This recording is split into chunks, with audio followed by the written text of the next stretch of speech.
In the 18th century, there was a law in the books in Virginia that required enslaved people to have a pass or a permit when they were to travel from their place of residence. This would be signed in the case of the document we have here in our collection by the overseer, Thomas Oliver. What you're seeing here is a permit or passport, as it says in the body of the document, for two enslaved men, Bob, who was a coachman, and George, who was a postilion, to travel from Fredericksburg to Williamsburg.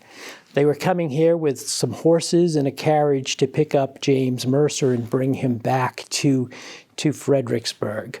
One of the interesting things about this document is that it says that these men are to be furnished with whatever they may need for themselves and their horses as they traveled along their route. This was a normal custom at the time, and the idea was that James Mercer would pay for these provisions at a later time. In fact, the reason why this document survives, we believe, is because Mr. Mercer debts are recorded on the verso of the document here.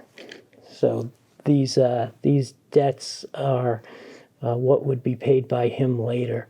He would have held on to this document for some time, and it became part of his financial records, which is why it still exists today, because normally most of these passes just have disappeared. There was no reason to hold on to them after the journey was done.